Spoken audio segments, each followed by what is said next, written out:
ये थे वो परम धनी, ये थे इनका ज्ञान, तो भूता बनेंगे। और ये बता कौन जैसे सतलोक की बाट देखें, ये भूता बनेंगे सारे।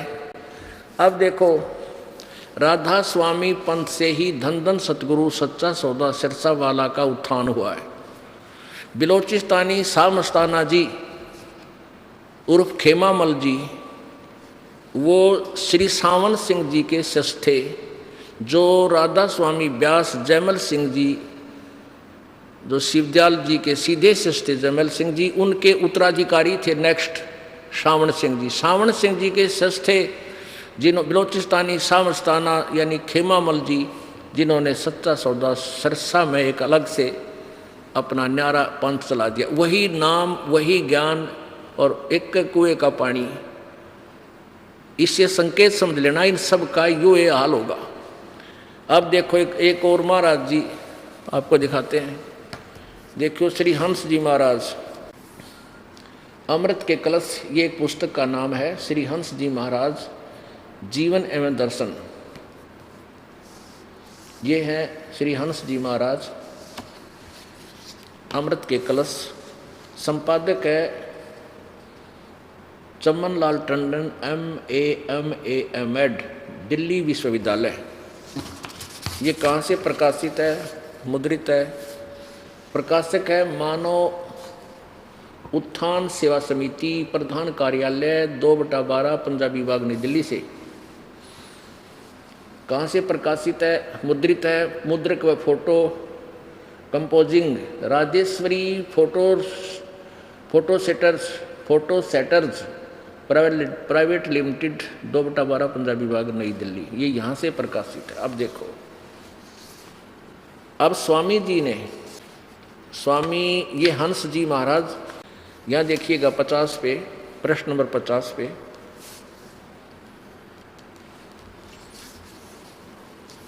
इनका जन्म ग्राम गाड़की सेड़िया पट्टी तलाई पौड़ी गढ़वाल में 8 नवंबर सन 1900 को सूर्यवंशी परिवार में हुआ। इनका जन्म का नाम हंसराम सिंह था। इनके पिता का नाम श्री रणजीत सिंह रावत था। दादा का नाम श्री हेमंत सिंह रावत था, जो देशवाल रावत के वंश के साधारण कर सकते। श्री महाराज जी बताया करते थे कि उनकी माँ उनको भी अपने साथ मंदिर ले जाती थी और वहाँ मैं महादेव और पार्वती के साक्षात खड़े देखता था।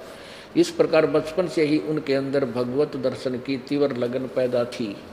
बाल्यकाल से ही वह एक विलक्षण बालक थे। हंसी की छटा इनके मुख मंडल पर सदा गुलाब के फूल की तरह खिली रहती थी, इसलिए लोग उनसे प्यार से उनको हंसा हंसा कहते थे, हंसा हंसा। महात्मा सत्यानंद जी जो श्री महाराज जी के निकटतम सेवक रहते थे, बताते थे कि एक बार हरिद्वार में उनकी भेंट श्री हंस जी महाराज के बचपन के एक साथी से हो गई। प्रसंगवश जब संत महात्माओं की बात चली तो उस व्यक्ति ने जो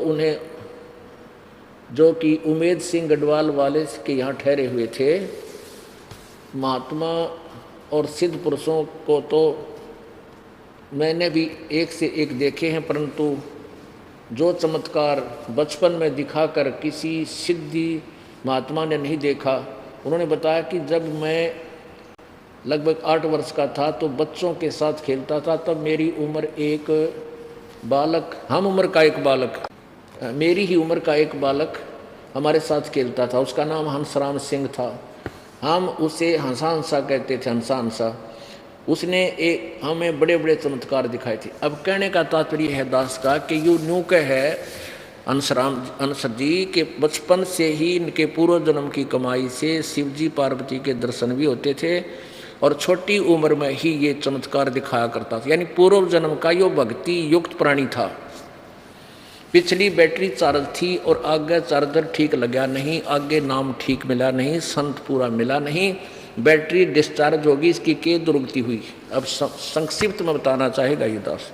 इन्होंने नाम लिया, ये देखो 61 पृष्ठ पे, सन 1922-23 में श्री महाराज जी को उपदेश हुआ और 1926 में गुरु महाराज जी ने उन्हें उपदेश देने की आज्ञा दे दी 1926 में। 1923 से इसको नाम मिल गया था, भक्ति करने लग गया ये अपनी। उपदेश प्राप्त करने के पश्चात श्री महाराज जी ने गुरु महाराज जी की शरण में रहकर उनकी आज्ञा अनुसार साधना प्रचार में अपने जीवन को लगा दिया। उपदेश के पश्चात श्री महाराज जी ने अपने गांव के पास उत्तराखंड की तपोभूमि में कई वर्ष तक कठोर तप और भजन किया। यो कठोर तप लेकर डूब रहा सब ने। मानव उत्थान सेवा समिति श्री सतपाल जी महाराज की प्रेरणा से हंस स्मृति में वहाँ एक स्मारक बनाने का फैसला कर चुकी है। अच्छा, 1923 में नाम लिया और फिर 1966 में इनमें भूत बढ़ गए। अब यहाँ पहुँचेंगे हम, थोड़ी सा झलक दिखाएंगे आपको 383 पृष्ठ पे। ये देखिएगा, 40 वर्ष की साधना के बाद इनकी के दुर्गति हुई। 383 पृष्ठ पे 1963 में कुछ लोगों ने महाराज जी के ऊपर झूठे मुकदमे कर दिए। नाना प्रकार के झूठे इल्जाम उन पर लगाए गए। श्री महाराज जी को कचहरी में बुलाने के लिए एवं उनका निरादर करने के लिए, मान हानि करने के लिए बहुत से षड्यंत्र रचे। श्री महाराज जी उन दिनों बम्बई में थे। श्री महाराज जी को कचहरी में न जाना पड़े उसके लिए उनको अस्पताल में भर्ती करा दिया गया। बस यहाँ से आगे देखो, जैसे ही सुबह महाराज जी को भर्ती करा दिया गया और शाम को डॉक्टरों ने आकर महाराज जी को देखना था। जैसे ही महाराज जी लेटे अस्पताल में, मास्टर रामानंद जी भी साथ ही कमरे में नीचे लेट गए। 1-2 घंटे के पश्चात ये महाराज रामानंद जी सो रहे थे। उन्होंने हाय हाय की आवाज़ सुनी। वे उठे, महाराज जी से पूछा, क्या बात है महाराज जी? महाराज जी की जीभ निकल रही थी, आंखें लाल हो रही थी और जिस्म मिट्टी की तरह जल रहा था। महात्मा जी कहते हैं, ये महात्मा रामानंद जी, महात्मा जी कहते हैं कि मैं घबरा गया और भागा भागा सिस्टर के पास गया। कहा कि महाराज जी की तबीयत अचानक खराब हो गई है। डॉक्टर आए, उन्होंने महाराज जी का तापमान चेक किया, 104 बुखार पाया था। सारी रात बेचैनी में काटी। डॉक्टर ने से कहा कि इनको तो दिल्ली जाना है, इनका तो सम्मन आया हुआ है। डॉक्टर ने कहा कि इस हालत में ये दिल्ली नहीं जा सकते और झट डॉक्टर ने एक मेडिकल सर्टिफिकेट दे दिया। महाराज जी की तबीयत लगभग 1 महीने के लिए खराब रही। अब सुनिए, देखियो क्या हाल है इसका। हम सब लोग घबरा गए। कभी बुखार इतना तेज़ हो जाता था कि महाराज जी की आंखें एकदम लाल हो जाती थी। जब कुछ दिनों बाद महाराज जी होश में आए तो महात्मा रामानंद जी ने कहा कि महाराज जी आप तो अच्छे भले सो रहे थे, यह एकदम आपको क्या हो गया, इतनी आपकी हालत कैसे खराब हो गई? तो महाराज जी ने कहा, जैसे मैं लेटने लगा तो मैंने कहा, हे गुरु महाराज, अब तो मेरी लाज आपके हाथ में है। ये लोग झूठे मुकदमे बनाकर मुझे कचहरी में खड़ा करना चाहते हैं। मैं बीमार तो नहीं हूँ, ये लोग झूठा मेडिकल सर्टिफिकेट भेजेंगे, यह तो झूठ ही होगा। बस जैसे ही यह मन में आया तो मैं लेटा तो मुझे बुखार चढ़ना शुरू हो गया और उसी से आज मेरी यह हालत हो गई। गुरु महाराज जी ने मेरी लाज रखी और सचमुच मुझे बीमार कर दिया। जय हो तेरे महाराज जी का। देख अब यो क्या था, देखियो सारी कहानी पढ़ियो प्रेमियों। तुम बालक नहीं हो, बुद्धिमान समाज है, शिक्षित समाज है, बहन बेटी भाई बुजुर्ग बच्चे। आगे देखो सारी कहानी, फिर बाद में समझ में आ गई कौन था यो। महाराज जी भी भूत बन रहा था इसका। आगे देखो, गुरु महाराज जी ने मेरी लाज रख ली और सचमुच मुझे बीमार कर दिया। यानी इसकी किलकी मरवा दी, जीभ काट ली, आँख लाल होगी, मर गया रे। ये गुरु जी से काम करेंगे, ठीक। कुछ प्रेमियों ने कहा कि शायद लोगों ने जादू टोना कर दिया है। महाराज जी कभी कभी पीड़ा में कराते, हाय मैं मर गया, बहुत कमज़ोर हो गए। एक गुजराती बाई एक पंडित को लाई जो ऊपरी हवा का इलाज करता था। भूत का डंडिया आया। देखियो महाराज जी की अब क्या क्या लीला होती है। तो उसने महाराज जी को देख कर कहा, अरे इनको तो किसी ने कुछ कर दिया, और ये तभी ठीक होगा जब इनकी नज़र उतारी जाए और चौराहे की पूजा की जाए। जय हो। देखो, चौराहे की पूजा की जाए। पंडित जी ने एक मंत्र बताया जो नज़र उतारने का, कि उतारते समय बोला जाएगा। सारी सामग्री मंगाई गई और पंडित जी को उसकी दक्षिणा दे दी गई। और महात्मा रामानंद जी जो स्वयं ब्राह्मण परिवार के थे, उन्होंने इस कार्य को अपने हाथ में लिया। लगभग 5-7 प्रेमी वहाँ पर थे। रात के 12 बजे उस सामग्री को एक कलश में रखकर चौराहे में रखना था। रामानंद जी ने नज़र उतारने के बाद कहा कि कौन मेरे साथ चलेगा। सभी भयभीत हो रहे थे। अंत में उन्होंने डांट कर कहा कि अरे डरते क्यों हो, मैं भी तो चल रहा हूँ, क्या भूत हमें खा लेगा। अंत में उन्होंने एक दूसरे महात्मा को तैयार किया। दूसरे और तो डर गए सारे, भूतां थे सारे चेले। घन घोर वर्षा हो रही थी, तेज हवा चल रही थी। जैसे ही महात्मा जी उस भूत ने लेकर चले, यानी जैसे ही महात्मा जी कमरे से बाहर निकले और रामानंद जी नजर उतार कर, तो तेज आंधी से दरवाजे ने इतनी आवाज की और हवा के अंदर जाने से महाराज कौन, यो हंसराज जी जोर से चिल्लाए। तो रामानंद जी भी कांप उठे, भयभीत हो उठे और मन में यह ख्याल आया कि फिर वापस कमरे में चले। लेकिन फिर धैर्य बांध कर नाम का सुमरण करते, नाम का सुमरण तरह गुरु जी महाराज में भूत बढ़ गया। नाम का सुमरण करते हुए उस चौराहे की तरफ उस कलश को उठाकर चल रहे थे और दूसरे महात्मा छाता लिए हुए चल रहे थे। चौराहे में रखकर जैसे ही पंडित जी ने बताया तो पीछे मुड़ आए। अब आलिया और इनका भक्ति का। अब सन 1923 में नाम लिया, 1963 में इस स्वयं साधक में भूतान लग गए गुरु जी में। अब इनका गुरु जी भी भूत बन रहा था। जो ही इसने याद किया, है महाराज मेरी लज्जा रखो, भूत इसमें आ बढ़िया, इसकी एक भी दे ही तोड़ी। और फिर वह एक बाई नाग इसकी चेली ने भूत कटो बताया, ब्राह्मण लाई बुला के उन्हें नजर तारी।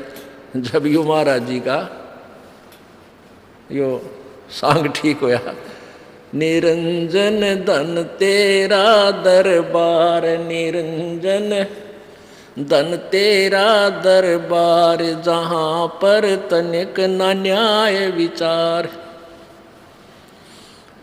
जहाँ पर तनिक न न्याय विचार, वैसा उड़े मुल मुल खासा गल मोतियों के आर, वैसा उड़े मुल मुल खासा गल मोतियों के हार, पति भरता को मिले न खाद्य सूखा निरस आहार, निरंजन धन तेरा दरबार, निरंजन धन तेरा दरबार, जहाँ पर तनिक न न्याय विचार। भाई पाखंडी की पूजा जग में संत को कहें लबाड़े, पाखंडी की पूजा जग में संत को कहें लबाड़, अज्ञानी को परम विवेकी, ज्ञानी को मूड गंवार, निरंजन धन तेरा दरबार, निरंजन धन तेरा दरबार, जहाँ पर तनिक न न्याय विचार। कह कबीर सुनो भाई साधो, या सब उल्टा व्यवहार, कह कबीर सुनो भाई साधो सब उल्टा व्यवहार, सच्चों को तो ये झूठा बतावें, इन झूठों का एतबार, निरंजन धन तेरा दरबार, निरंजन धन तेरा दरबार। इनका जो हंस जी का बड़ा लड़का तो सतपाल जी महाराज, पंजाबी बाग दिल्ली में बहुत बड़ा आश्रम बना रखा है। और छोटा लड़का है प्रेम रावत उर्फ बाल योगेश्वर, उसने कहे अपना जहाज खरीद रखा है और वहाँ दिल्ली के अंदर लगभग 200 एकड़ जमीन में का बिल्डिंग बना रखी है। ये बोली आत्मा इनका पीछा लाग रहे, जिनके हेड ऑफ द डिपार्टमेंट में प्रेत बढ़ गए और भूता की जाड़ा लुआर फिर उसकी जान बची तो औरा की रक्षा करेंगे। परमपिता परमात्मा की वो वाणी सच्ची है कि सतगुरु पुरुष कबीर हैं ये चारों युग प्रवान और झूठे गुरु अमर कहिए हो गए भूत मसान। बोलो सतगुरुदेव सत साहेब। परमपिता परमात्मा पूर्ण ब्रह्म सर्वश्रेष्ठी रचनहार कुल के मालिक कबीर देव, कबीर साहब, कबीर परमेश्वर, अल्लाह अकबर, ये वो परमात्मा हैं जिनके विषय में ये चारों वेद गुणगान करते हैं। और परमेश्वर भी स्वयं आकर के सतलोक से आकर के यहाँ काल के लोक में प्रकट होकर सह शरीर आते हैं और सह शरीर ही मालिक चले जाते हैं। वो स्वयं भी आकर बताते हैं कि वेद हमारा भेद है, मैं ना वेदन के माही और जौन वेद से मैं मिलूं भाई वह वेद जानते ना है। चारों वेद ऋग्वेद, यजुर्वेद, सामवेद और अथर्ववेद, इन चारों वेदों को वेद नाम से जाना जाता है कि वेद हमारा भेद है। कबीर जी कहते हैं वेद मेरा भेद है, मेरे बारे में ही गुणगान करता है, पर मैं ना वेदन के माही, यानी मैं इन वेदों में वर्णित विधि से प्राप्त नहीं हो सकता। मैं का अर्थ है कि मेरा जो वास्तविक जाप विधि, मेरे पाने का जो तरीका है वो इन वेदों में नहीं है। अर्जुन से वेद से मैं मिलूं, जैसे गीता जी अध्याय नंबर 4 के श्लोक 32 में कहा है कि वो सच्चिदानंद घन ब्रह्म की वाणी में सब प्रकार के धार्मिक अनुष्ठान जो शास्त्र अनुकूल हैं उनको विस्तार से लिखा गया है और उनको अपनी क्रियाओं द्वारा कर्म करके सफल किया जाता है। उसके विषय में तत्वदर्शी संत ही बताएंगे। चौथे अध्याय के 34वें श्लोक में कहा है उन तत्वदर्शी संतों की खोज कर उनसे पूछो, फिर वो बताओगे। तो यहां परमात्मा खुद भी कह रहे हैं कि वेद हमारा भेद है, मैं ना वेदन के माही और जौन से वेद से मैं मिलूं। सच्चिदानंद घन की वाणी में अपने आप अपने मुखारविंद से उच्चारित अपनी महिमा के ज्ञान को परमात्मा स्वयं ही संकेत कर रहे हैं कि उस वेद से सूक्ष्म वेद से मैं मिलूं और उसको वेद जानते ना।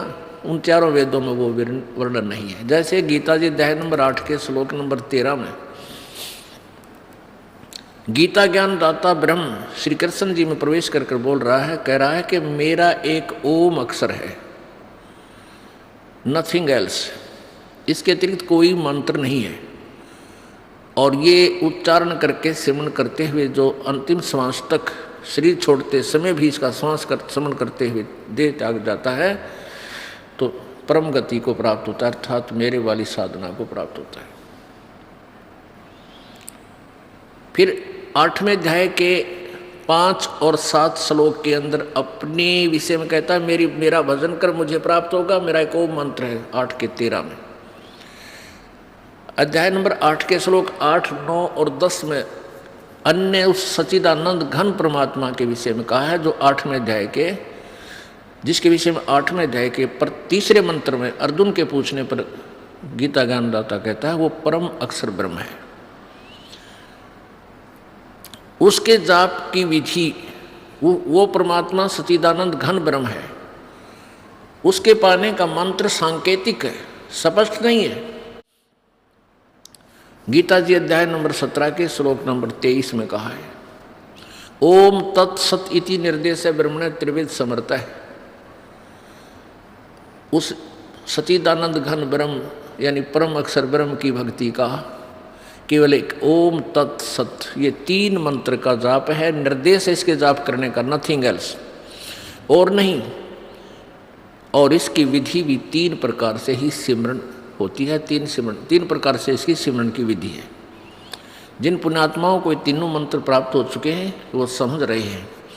ओम नाम तो ब्रह्म का है और तत् और सत्य ये सांकेतिक है। ये पूर्ण ब्रह्म, एक सत्य जो तत्व है ये अक्षर पुरुष का है, यानी पर ब्रह्म का, जो 7 संख ब्रह्मांड का स्वामी है।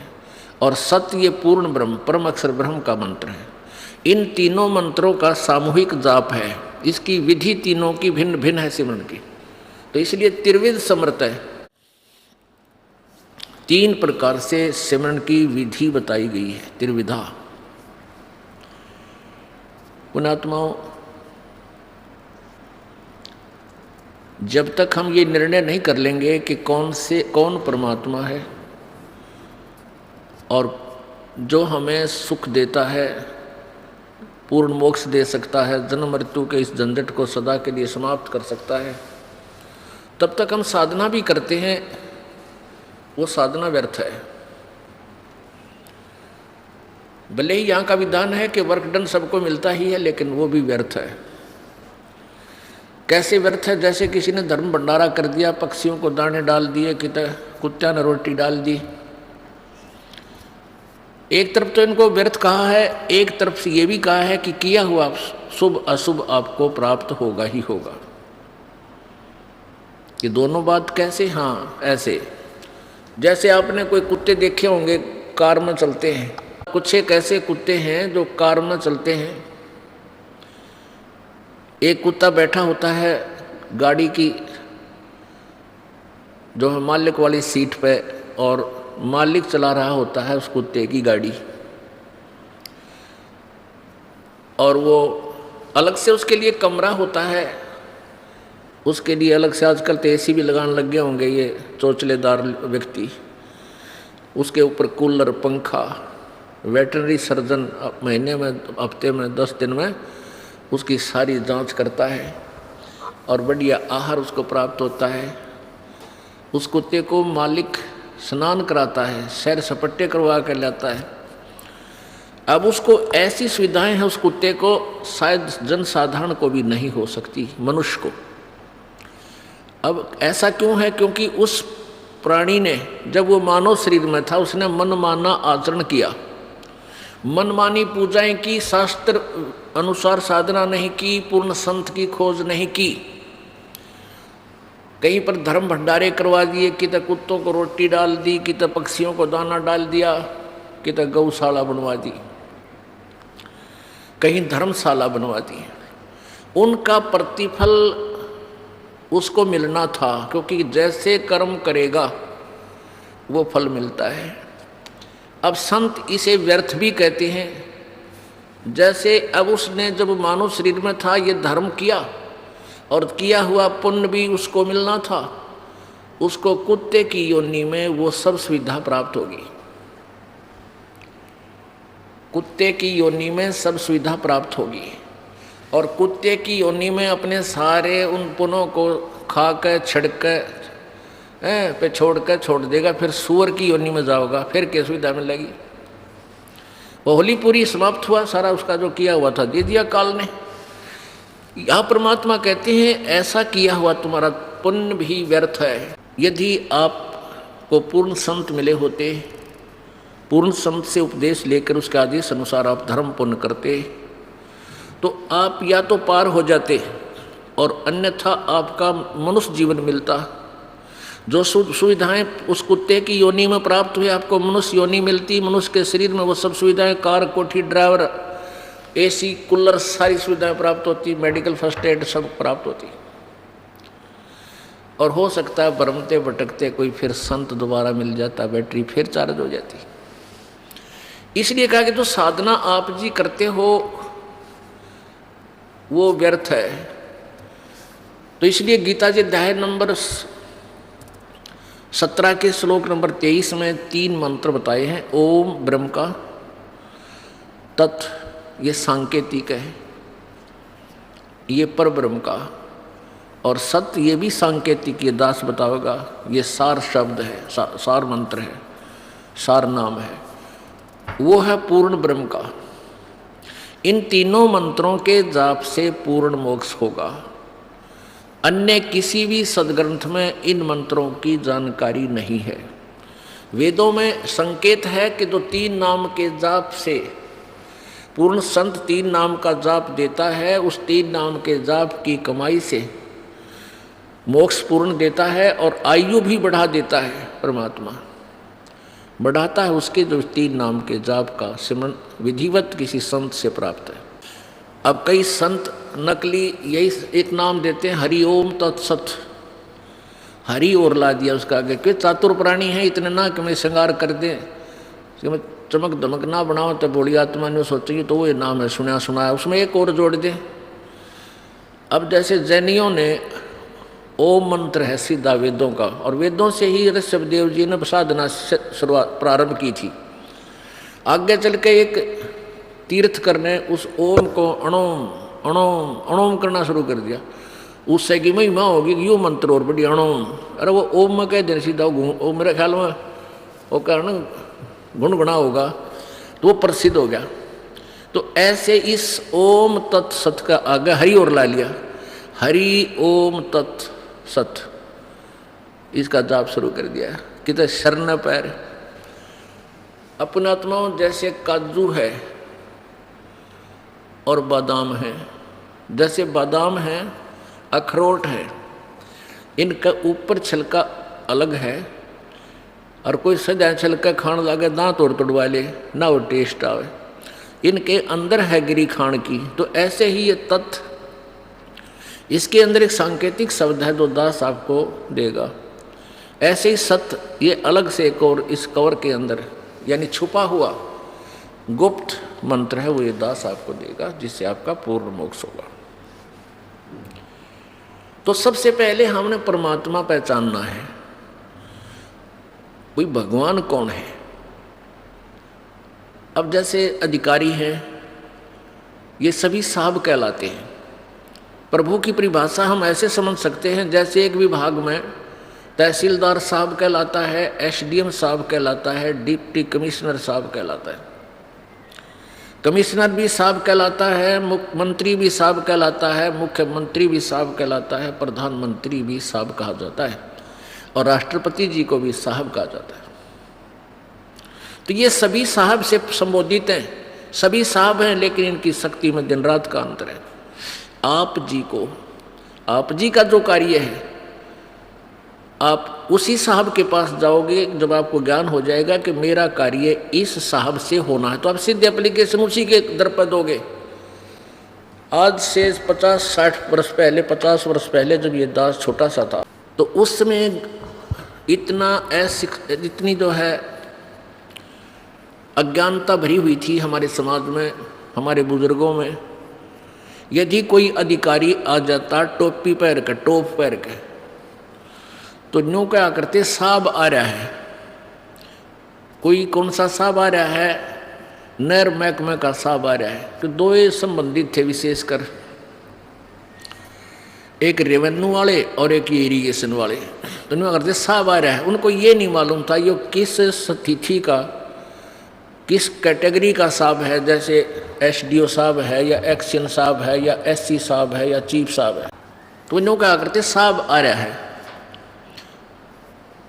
तो पुण्यात्माओं, आज पूरा मानव समाज केवल उन महापुरुषों को छोड़कर जिनको परमात्मा का साक्षात्कार हुआ और परमेश्वर से उस तत्व ज्ञान की प्राप्ति हुई, पूरा समाज उस स्थिति में है जैसे आज से 60 वर्ष पहले भारतवर्ष अनएजुकेटेड होने के कारण मानव समाज जैसा था।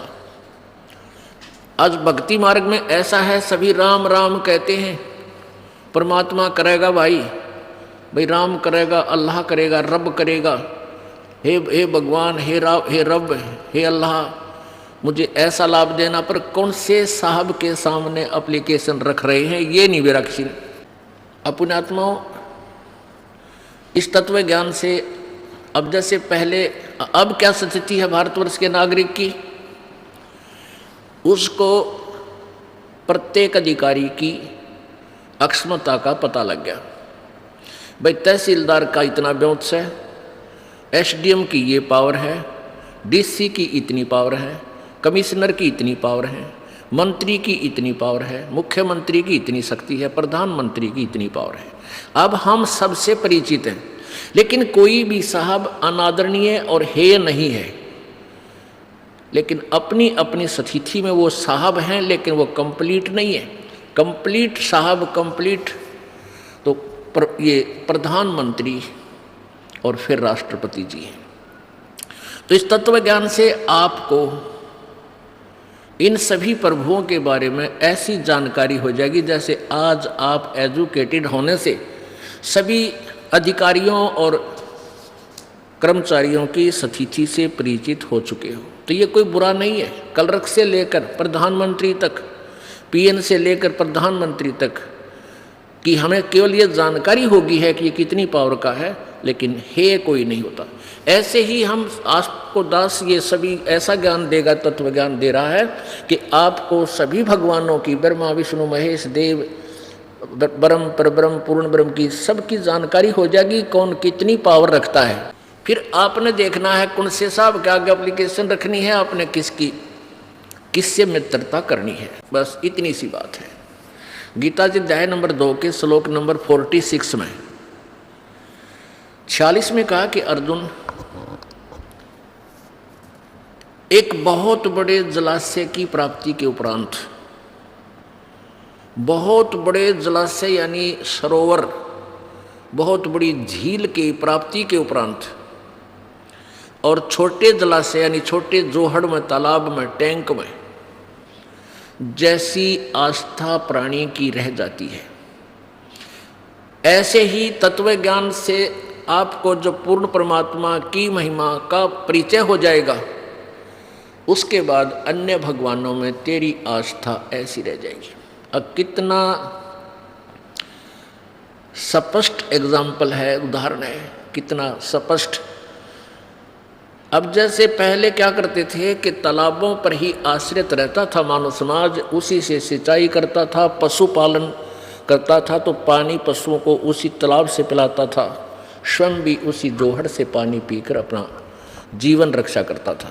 तो वो जो छोटे तालाब होते थे वो प्रति वर्ष वर्षा होती थी, वर्षा से भर जाते थे, और उसके ऊपर शेष समय जो रेनी सीजन नहीं होता, उस पर आश्रित व्यक्ति उसी से जलपान करते थे। और 1 वर्ष वर्षा ना हो तो वो तालाब समाप्त हो जाता था, उसमें जल नहीं रहता, वो सूख जाता था, और उस पर आश्रित प्राणी भी प्यासे भूखे मर जाते थे, खत्म हो जाते थे, नष्ट हो जाते।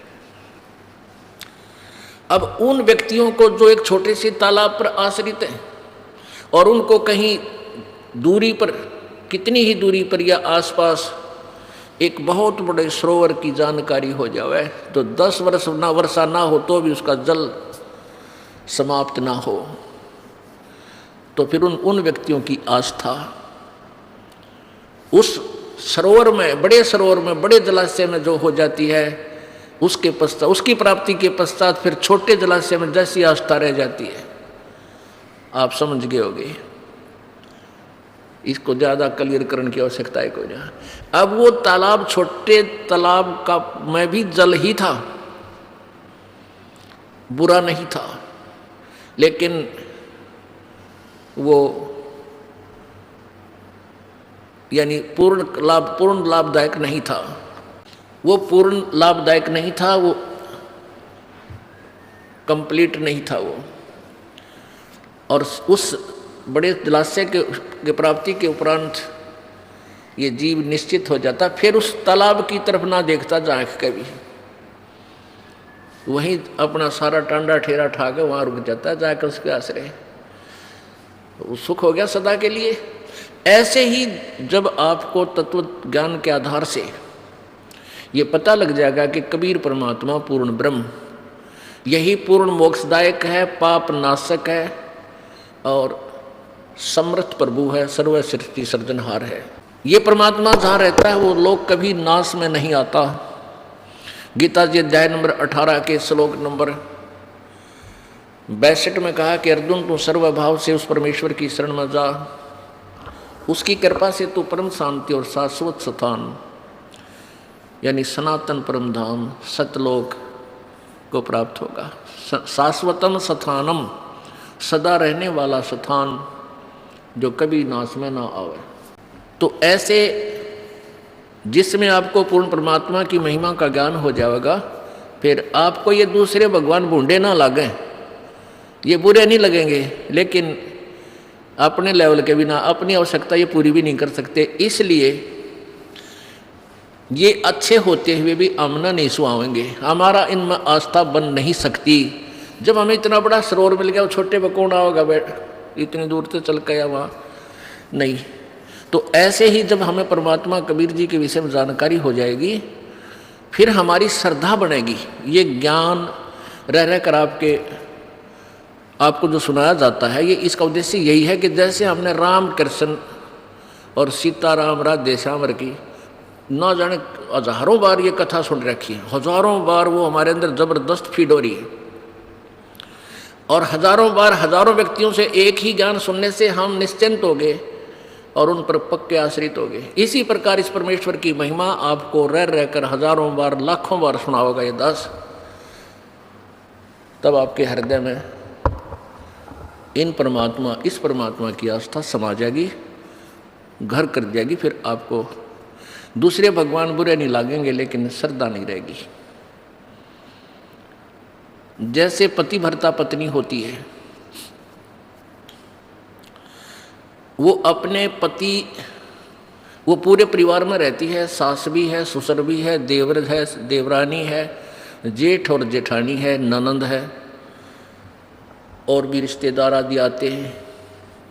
वो सबका यथोचित आदर सत्कार भी करती है और सबसे प्यार से बोलती है, उनके साथ मिलकर रहती है, लेकिन उसका जो अपनापन अपने पति में है वो किसी में नहीं हो सकता, उस परिवार में नहीं हो सकता। जब तक वो जॉइंट फैमिली है, उसमें बिल्कुल आराम से रह रहे हैं, कोई भेद नज़र नहीं आता। और जिस समय वो अलग अलग होंगे, उस दिन पता लग जाएगा। वहाँ ना छोड़ा अपने से की चम्मच भी, जब बैठागा अपने का नहीं धर लेगी, या हमारी है। यानी अपने पति के साथ जाकर बैठ जाएगी, दूसरे का ना देखे, चाहे जेठ हो चाहे जेठानी, कितनी प्यारी बोल रहे थे, कितना अच्छा उनका मिलन था, लेकिन उस समय वह कोई जो है ना कसर नहीं छोड़ेगी, यानी एकदम बदल जाएगी। ऐसे ही हमारा स्वभाव हमारा जो लगाव फिर अपने पति में, अपने मालिक में, कबीर जी में ऐसा हो जाएगा। जब हम यहाँ से, अब हम जॉइंट फैमिली है, ब्रह्मा विष्णु महेश हमारे यहाँ के कंट्रोलर हैं, हम इनके साथ बिल्कुल रल मिलकर रहेंगे, इनसे हमारा कोई द्वेष नहीं, और ये हमारे साथी हैं। जब हम यहाँ से चलेंगे अपने पति के साथ, फिर इनसे हमारा कोई लगाव नहीं, ये अपना राज्य, हम अपना राज्य।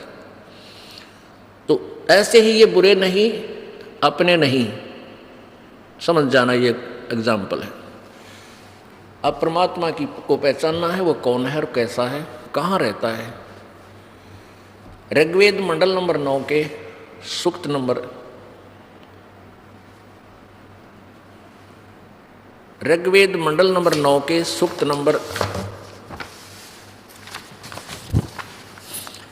82 में और 86 में,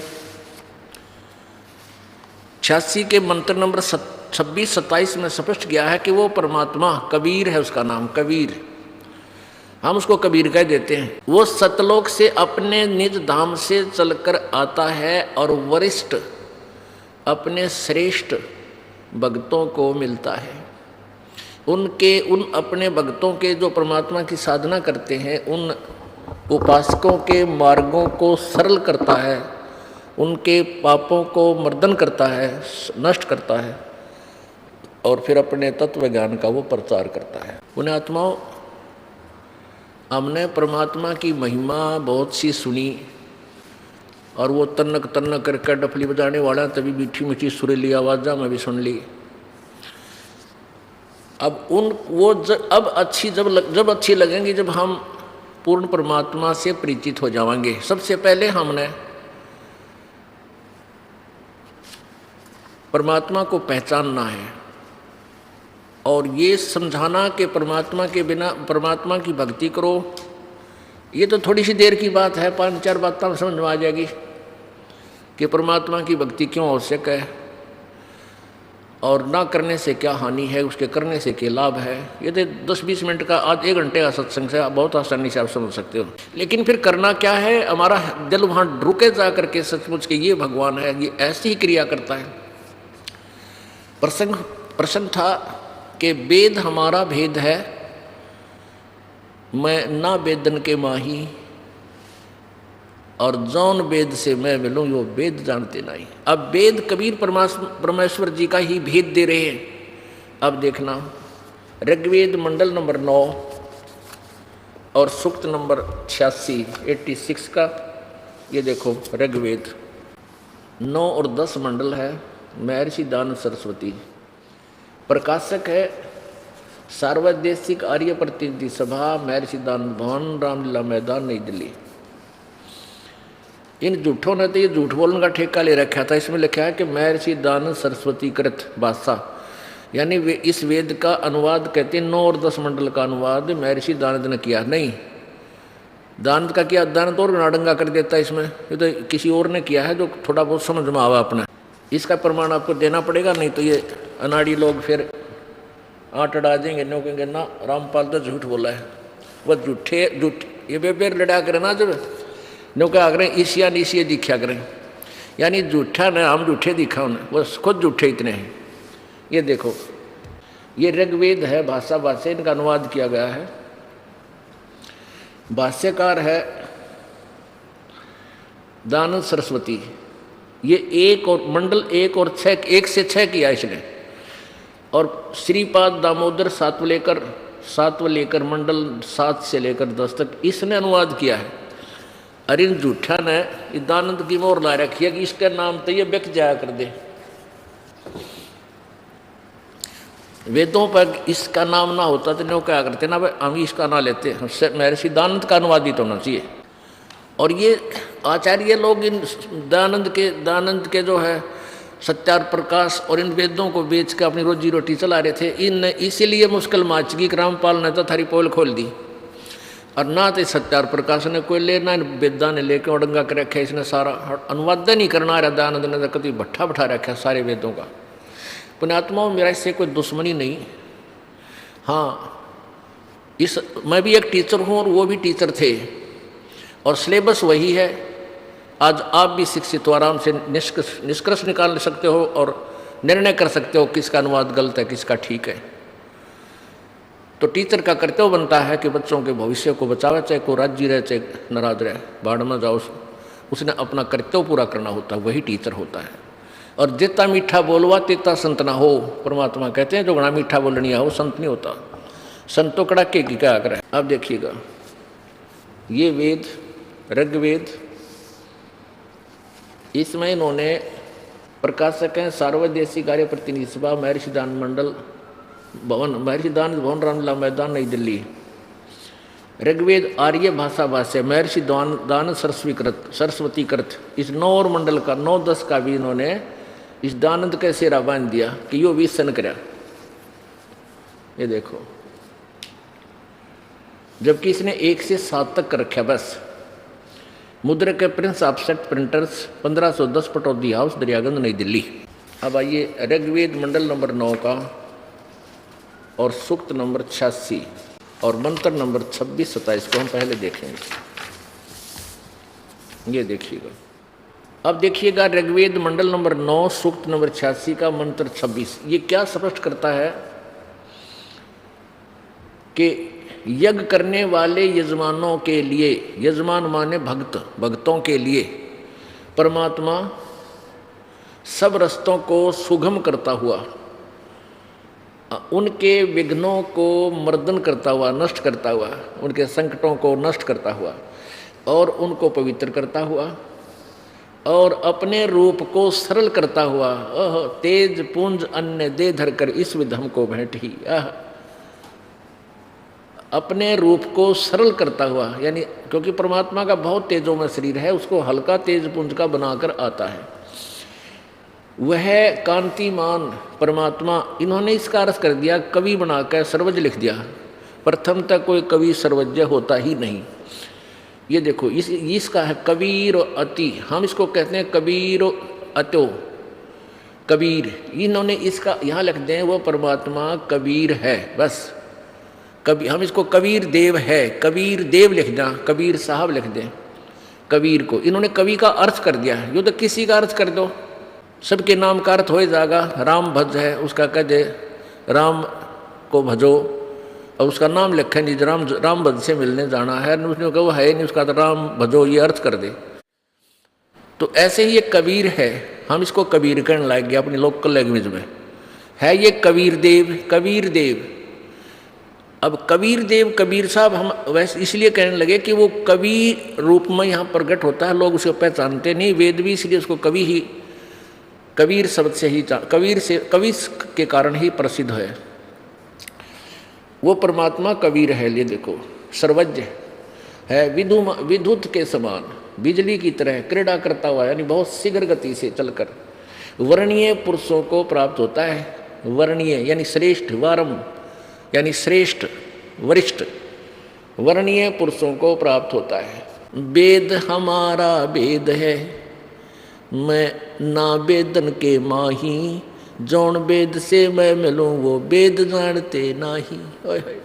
अब वेद भेद तो परमेश्वर कबीर जी का दे रहे हैं कि वो क्या लीला करता है, वो परमात्मा कैसी लीलाएं करता है। वो अपने लोक से चलकर आता है, वो तीसरे धाम में रहता है, ऊपर सतलोक में, वहाँ से चलकर आता है, गति करता है बिजली जैसी गति से, यानी सेकंडों में वहाँ पहुँच जाता है अपने भगत के पास। और परमात्मा अपने सूक्ष्म वेद में बोलते हैं, अपनी अमरवाणी में, कबीर वाणी में, पहुँचूंगा क्षण एक में जन अपने के हेत, हरनाकुश उदर विदारिया, और रावण मारा खेत, खेत मीने रण क्षेत्र, पहुँचूंगा क्षण एक में, क्षण एक में, क्षण में। और यही वेद कह रहे हैं, वो बिजली जैसी गति से क्रीड़ा करता हुआ, न इतनी स्पीड तो चलता हुआ अपने श्रेष्ठ भक्तों को आकर प्राप्त होता है। आगे देखिए, ये बंदीक्षण हमने वेद सुने थे और देखे नहीं थे वेद किसे थे, क्योंकि हमने इन नकली संतों, ऋषियों, गुरुओं की अनुभव की जो पुस्तक थी वह फाइनल मान ली, और फिर हम कहाँ आगे नीचे आ लिए थे। जय गणेश देवा, माता थारी पार्वती, पिता महादेवा, उड़े घंटी बजाए जाते हैं। फिर और नीचा आते संतोषी माता के वर्ता पा खड़े हुए।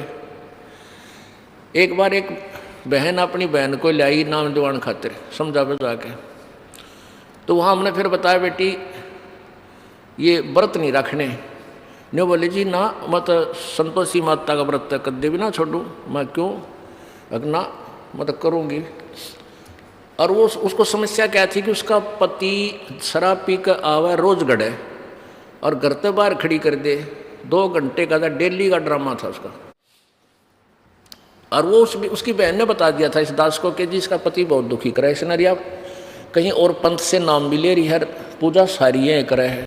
जब मैंने कहा बावड़ी बेटी ने बता संतोषी माता की कथा तनबेरा को क्या है, अक पता है मामा बताऊंगा, तना नहीं बतानी आओगी। उसकी ये कथा है कि एक बहन का पति दूर देश चला गया और वो वापस नहीं आया कई वर्षों तक। तो उसको कहते संतोषी माता दिखाई दी, उसने कहा कि तू मेरे 16 व्रत रख दे, 16 शुक्रवार के, तेरा पति तेरे घर आ जाएगा वापस। तो उसने 16 शुक्रवार के व्रत रख लिए। 16वें शुक्रवार के व्रत को उसका पति उसके घर आ गया और खुशी का ठिकाना नहीं रहा। मैं बोला हे बहुड़ी बेटी, तेरा पति तो रोज गरावरत ना रोज गड़े, फिर तो शुक्रवार के व्रत रखे, तो तीसरे राख को 1 महीना ना आवे, वो ढूंढ को व्रत जग में सारा लगता होता है, पिटाई तो ना होती। तो ऐसी साधना नो बेरन तो कर क्या रहे हो, देखा देखी लाग रहे। अब देखो इसमें वेद परमात्मा की महिमा की जानकारी देते हैं, वो कैसी लीला करता है।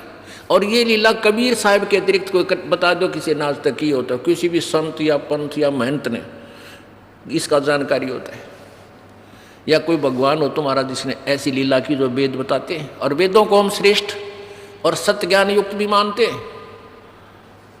तो वो सत्य ज्ञान हमें क्या बता रहा है कि वो परमात्मा कबीर जी अपने भक्त जो उसकी भक्ति करते हैं उनके सब रास्तों को सुगम करता है, उनके विघ्नों को, संकटों को खत्म करता है और बिजली जैसी गति से चलकर अपने रूप को हल्का करके अन्य तेज पुंज तन दे धर कर इस विध हमको भेंट ही, ये सूक्ष्म वेद में भी लिखा है। वो कबीर देव परमात्मा, कबीर देव विद्युत के समान तीव्र गति से चलकर अपनी प्यारी आत्माओं को, श्रेष्ठ आत्माओं को, अच्छी आत्माओं को प्राप्त होता है। ये ऋग्वेद मंडल नंबर 9 के सूक्त नंबर 86 मंत्र 26 ने स्पष्ट किया। आगे देखो 27 में। अब देखिएगा ऋग्वेद मंडल नंबर 9 सूक्त 86 26 आपने पढ़ लिया मंत्र। अब 27 में प्रेम की वे सैकड़ों धाराएं, वैसे इसका अर्थ कुछ और बनेगा, फिर भी अमीन ने की पढ़ लेना पहला, बाद में अपनी तो फिर आसानी से समझ लोगे। जो नाना रूपों में स्थिति को लाभ कर रही हैं वे परमात्मा को प्राप्त होती हैं। प्रकाश पुंज परमात्मा को बुद्धि वृत्तियाँ विषय करती हैं। जो परमात्मा ध्युलोक के तीसरे पृष्ठ पर विराजमान है। अब ये गाटा जोड़ रहे थे, इस दयानंद जी ने जो ठेका ले रहा था मैं इस संतों क्या ना वेदों के अनुवाद का, इसने सिद्धांत बताया है कि परमात्मा एक देशीय नहीं है। सत्यार्थ प्रकाश में लिखा है परमात्मा निराकार है और परमात्मा पाप नहीं काटता, परमात्मा कोई दुख निवारण नहीं कर सकता, जैसे कर्म वैसे ही मिलेंगे। और वेद क्या बता रहे हैं, वो एक देशीय है, एक स्थान पर रहता है, वो साकार है, शरीर है, उसका नाम कबीर है। आगे देखो, अब हम ये सिद्ध कर रहे हैं कि वो परमात्मा ऊपर सतलोक मुक्ति धाम में रहता है। ये देखो 96 ऋग्वेद मंडल नंबर 9 सूक्त नंबर 96 का